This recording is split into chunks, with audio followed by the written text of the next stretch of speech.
Fashion lovers, welcome again to another interesting video tutorial. In case you're new here, my name is Gift, and if you're an old subscriber, thank you so much for always finding a reason to stop by. So in today's video, I'll be showing us how to create these beautiful ruffles that we'll have on this dress. And if this is something you love to see, then let's go straight into today's video. However, in case you've not hit the like button, please do so right away, and also subscribe if you haven't done so. Okay, so here on the table I have the doll face bridal satin I'll be making use of. You can make use of organza fabric or any other sheer fabric of your choice that is fluffy or bouncy. Okay, so the width I'm working with is about 30 inches in width, 30 inches. You can make use of 36 inches, which is 1 yard, while the length is about 52 inches. Most times it comes in 36 by 60, but here I have about 30 by 52 inches, which is about 1 yard actually. Okay, so and what I'm going to do next is to fold this into two. I'm going to be folding that 30 inches into two, so it is actually unfold right away. So it means on the upper part I have 15 inches. Okay, I have 15 inches, while the width still remains the same. Okay, I mean the length still remains the same. So what I'm going to do after folding that into two is to go ahead and cut through that part, such that I'm going to be having each part as a separate piece. Okay, so I'll go ahead and cut through that folded part now. Okay, such that I will have them as separate pieces. Okay, separate piece rather.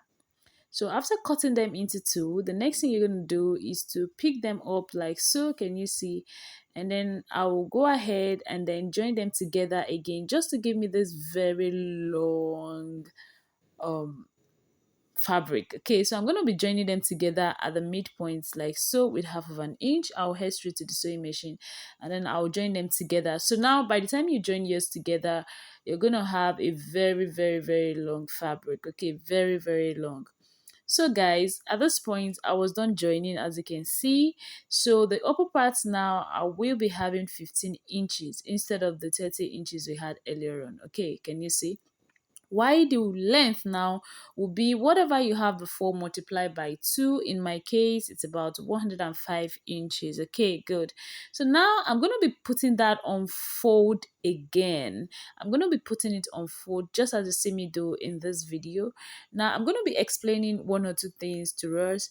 If you want your ruffles to start from the bust point with a sharp end, like you want it to have this pointed end at wherever you want it to start from, like an arc, all you need to do is to go down like so by about 15 or 16 inches, and then you're going to connect an arc from the point like so to meet up with the 15 inches that you drew earlier. But if you do not want yours to have a pointed part, okay, at the starting point, all you just need to do is to go ahead and join them together straight away. So if you want yours to have an arc, you're going to join them together on that arc. Okay, on that arc. So at this point I was actually contemplating on if I really wanted to leave it with the arc or just, join it together like so. Okay, but at the end of the day, I opted for the one that has the arc. So now you could join it all the way down to those points and leaving this other part, or so that you can turn it out from there, or you just join everything together and leave about 10 to 12 inches around this area so you can turn it out from that point. Whichever way you choose is totally fine. Okay, it's totally fine. Like I said before, if you want to have an arc, just connect it like so and then go straight to your sewing machine and then join them together. You could first of all decide to cut through the arc area like so to give you the arc shape, or you could join first before cutting. Okay, and that is exactly what I will be doing. So at this point I was done joining, can you see? And then I actually chose the arc method. So I'm going to be cutting or trimming out this part, as I would not be needing it in this video anymore. So I'll just trim out that part such that I will now have two arcs on both on both ends of the doll face bridal satin that we just joined. Okay, so you want to repeat the same process for yours. Now if you're making use of a sheer fabric like organza fabric, this is going to give you a very beautiful and bouncy effect. And I will advise that you just turn it this way and then sedge it at the other side. So at this point, guys, I'm just turning out this whole fabric from the allowance or the space I left earlier on. So I was not turning it out, and this is what the pointed edges or the arc area looks like. You're going to have pointed edges at those point, okay? Or pointed edges. So guys, the next thing we're going to do is to go ahead and close up this opening that we have here, as we do not want to leave it this way. So tuck it in this way and then close them up. And when you are done, guys, please do not press on this. Leave it this way, as you want it to have this bouncy and fluffy effect, okay? The moment you press on it, it's going to look so flat and you will not like the end result, okay? So guys, at this point, I was done joining. The next thing I'm going to do is to run a gathering stitch with my needle and thread. So guys, when I was done doing this, I discovered this was a bit bulky at this part. So I would advise that instead of closing it this way, you're just going to sedge it up at the right side. You don't need to go through all this process. Just set it up. That way you don't have bulkiness around that area. Okay. So this was the bulkiness I was talking about when I was done doing mine. It actually gave me a bit of an issue, but just take a look at what I'm doing. So guys, at this point I was done gathering this with my needle and thread, and this is what I have. Can you see? It's just a running stitch. It's just a running stitch. So at this point I was done gathering. The next thing you're going to do after gathering is to measure around this part. Okay, so if you're going to be attaching these on your shoulder area, you want to measure it around like so, just to be sure that it's commensurate or it is the same thing with the circumference of where you are attaching this to. If you are attaching it to your waistline, to your neckline, to your anywhere, your shoulder line, just be sure that whatever gathering you have here is the same with the circumference of where you're attaching this to. So when I was done confirming that, I'll just go in this way just to secure my knot, and then I'm going to run or tack down multiple times on that point just to secure the knot. Okay, so you want to repeat the same process for yours as well. Like I said before, if you're making use of an organza fabric or an organdy fabric, this is going to give you a very beautiful outcome, and it's going to have this bouncy and fluffy effect. So now guys, I was done running these multiple tags on this point. I'll cut it out, and then I'll go ahead again with my measuring tape just to be sure that the gathering I have here still commensures or is commensurate with the circumference of where I will be attaching this to. Okay, like I said before, the circumference I'm working with, the shoulder circumference I'm working with, is actually 42 inches. So as you can see, it is the same. So now guys, when you're done confirming that, the next thing you're going to do is to go ahead and attach this part to that circumference. I'm only just trying to explain to us here that instead of turning it out this way, as you can see, this fabric is actually very bulky. You could just sedge it round instead of stitching it down this way. So guys, at this point I'm going to be showing us how to conceal that part. So you see this part, I'm going to be turning it over like so, okay? I'm going to be turning it over like so because I want it to be concealed entirely on my dress or outfit. I don't want that part to show. But if you want yours to show, please go ahead and do that. As for me, this is what I want. So I'm going to be tacking it down this way. Guys, now you want to go ahead and tack down to be sure that this actually is the same with the circumference of where you are attaching it to. So I'm just going to show us what it looks like. So at this point, I've gone ahead to tack it down. To pin it down. The next thing I'll do is to tack it down with my needle and thread. You could run a stitch. Now, you could run a stitch on the strap area if that is what you want. If your machine can climb over, it's fine, okay? So, and this is what the back part looks like. And you see, I'm just trying to show us that I'm trying to conceal the entire gathers that I have there, okay? I'm trying to conceal everything. I do not want them to show at all. I do not want them to show. I want it to have this clean finishing at the end of the day.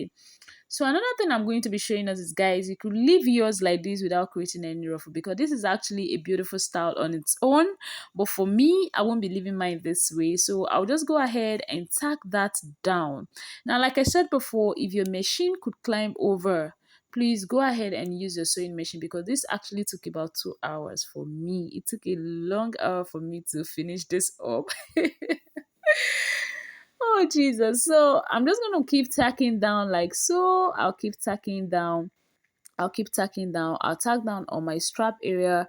And when I'm done, this is exactly what I have. As you can see, the tacking down actually helped me to secure this to my dress. Okay, so this is the strap area. As you can see, I will advise that you sew if your machine could actually climb on it. And this is what the back part looks like. Can you see the stitches are actually concealed? The guardrails are actually concealed. This is a zipper area. And then now it is time to create our ruffles. Okay, it is time to create our ruffles. Now the arc area we cut out when drafting this or when making this long strip is actually what I'm placing on my bust area, meaning the starting points are actually on the bust area. So to create the ruffles, you're just going to keep opening up this um fabric this way. You want to open it up. Can you see the way I'm opening it up? Open it up this way just to give it that bouncy effect. Pick it up and then tack down. Okay, it's as simple as ABC. Very simple.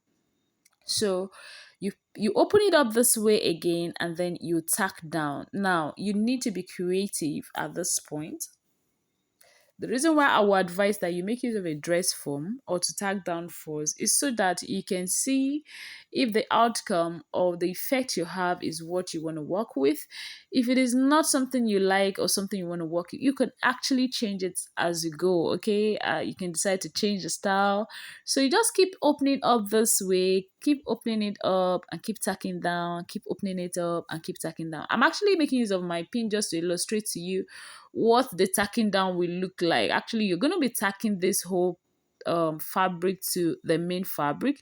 You're going to be tacking the ruffles to your main fabric just to secure them. Okay, just to secure them. So guys, this is what the back part looks like. As you can see, I'm using my hand just to adjust the ruffles because I want them to come out really looking bouncy. So guys, when I was done, this is actually what it looked like. And as you can see, look at the strap area. I mean, this is my favorite. I love this part so much. The bouncy effect the strap looks, it's actually giving me so much joy. And this is what the back part looks like, guys. Can you see? So guys, I hope you'll be trying this out.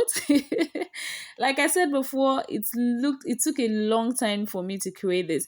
Now another thing I want to show us is that you could decide to make it a one shoulder up and one shoulder down style. You can be creative with it. You can make it two shoulders, I mean two straps down. You can lift one strap up. You can lift the two straps up. You can leave them two straps down like so. Come on, be creative, do whatever suits you, whatever you like, and I hope you'll be trying this out. So guys, I actually enjoyed this video and I hope you've given this video a thumbs up. Subscribe if you haven't done so. Also turn on your notification bell, guys, so that you can always get notified every time we post a new video. Guys, I was really happy creating this, or I'm really happy creating this video with you, and I hope you were happy to recreating this. And so I decided to show us the behind the scene of what this looks like. You can see how I was frowning my face. Actually, it took a very long time creating this. And guys, this is what the final outcome, this is what the dress looks like, this is what the ruffles look like. See you in my next video. Have a nice day.